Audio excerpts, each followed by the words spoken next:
You are watching an instructional DVD for the Automatic Fire Detection and Emergency Warning and Intercommunication System, also known as the EWIS, at Royal Prince Alfred Hospital. All fire alarms are different, and the information in this video is appropriate for this installation only. Before you change anything on this system, you must consult with the building manager. Any change could risk the alarm not registering as a fire or a false alarm being triggered. Both risk criminal prosecution. This DVD will cover the following topics: automatic fire detection and alarm system, emergency warning and intercommunication system, the EWIS.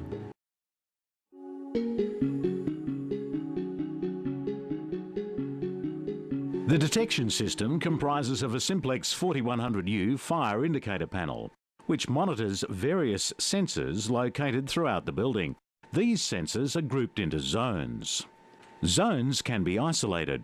This prevents a false alarm where work is required to be performed in the specific zone. Isolation of zones should only be carried out after notifying the head fire and safety officer. When a non-isolated detector detects the presence of smoke or heat, the fire panel rings the bell, calls the fire brigade, activates the warning or evacuation system and any other programmed functions.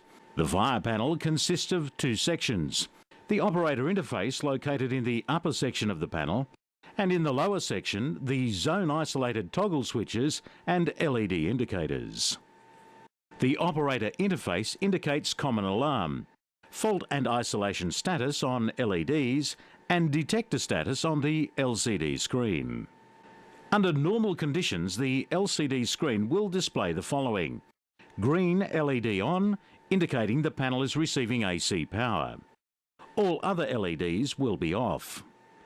The alphanumeric display reports the system is normal and shows the current time and date.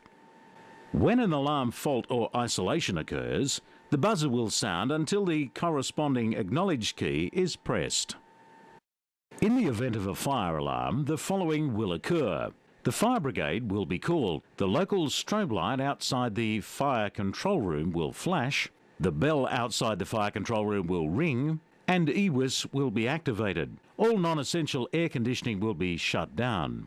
The essential air conditioning will go into fire mode. The doors that are held open by magnetic holders will release to close. The gas shutdown will also be activated. All staff should then adopt procedures for emergency situations as nominated by the hospital's fire and safety department and the fire brigade. When the fire brigade arrive, they will take charge of the incident, investigation and/or evacuation. Following a fire or false alarm, it is recommended that Extreme Fire Solutions, the fire alarm maintenance contractor, should be notified.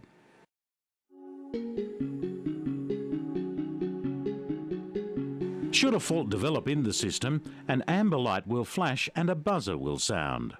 All faults should be reported immediately to Extreme Fire Solutions. The fire indication panel monitors the field wiring equipment and software for correct operation. Should any of these components be damaged, tampered with or become inoperative, a fault condition will be registered on the control panel. System isolation. All system isolations should be reported to Royal Prince Alfred Hospital's fire and safety officer. The fire indicator panel can be isolated from the New South Wales Fire Brigades by isolating the ASE adjacent to the main fire indicator panel in the fire control room. The main fire strobe and bell are isolated via the front key panel by pushing the bell isolate button. Detector isolate. This facility will isolate individual detectors. Please refer to the FIP operation manual for details of use.